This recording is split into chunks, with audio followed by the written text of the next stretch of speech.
Principle 1. Realize I'm not God. I admit that I am powerless to control my tendency to do the wrong thing and that my life is unmanageable. Blessed are the poor in spirit, for theirs is the kingdom of heaven. Matthew 5:3.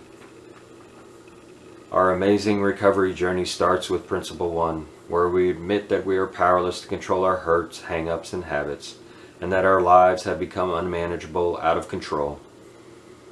But before we begin this exciting journey, we need to ask ourselves the following two questions. Are we wearing a mask of denial? Over what do we really have control? Let's look at the first question. Are we wearing a mask of denial? Before we can make any progress in our recovery, we need to face our denial. As soon as we remove our mask, our recovery begins, or begins again. It doesn't matter whether we're new in recovery or we've been in the process and working the principles and steps for years. Denial can rear its ugly head and return at any time. We may trade addictions or get into new relationships that's unhealthy for us in a different way than a previous one. God says in Jeremiah 6:14, "They dress the wound of my people as though it were not serious. Peace, peace, they say, when there is no peace." Denial is serious. We can't heal our wounds, hurts, hang-ups, and habits by pretending that they're not there. The following are 6 negative effects of denial has had on our lives.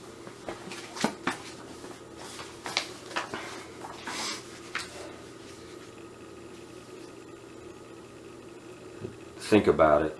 Before we can take the first step of our recovery, we must first face and admit our denial. God tells us, you can't heal a wound by saying it's not there. Jeremiah 6:14. The acrostic for denial spells out what can happen if we do not face our denial. D is for disables our feelings. By repressing our feelings, we freeze our emotions. Understanding and feeling our feelings is freedom. They promise them freedom while they themselves are slaves of destructive habits. For we are slaves of anything that has conquered us. 2 Peter 2:19. The E is for energy lost. A side effect of our denial is anxiety. Anxiety causes us to waste precious energy running from our past and worrying about and dreading the future. It is only in the present, today, where positive change can occur. He frees the prisoners. He lifts the burdens from those bent down beneath their loads. Psalm 146, 7-8. The N is for negates growth. We are as sick as our secrets.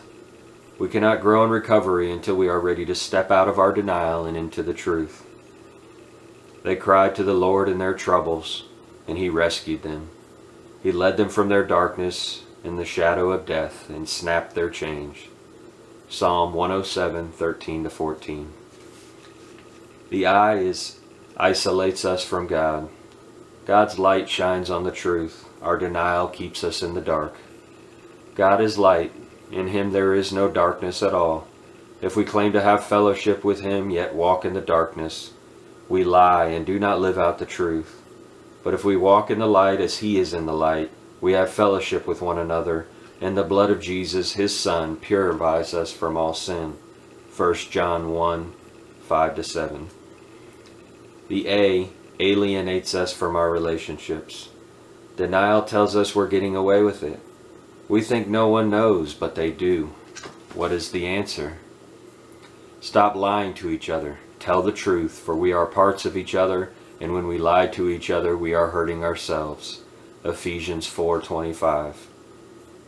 The L is for lengthens the pain. We have the false belief that denial protects us from our pain. In reality, denial allows our pain to fester and grow and turn into shame and guilt. God's promise, I will give you back your health again and heal your wounds. Jeremiah 30:17. Accept the first principle of recovery. Step out of your denial. Step into your higher powers, Jesus Christ's unconditional love and grace.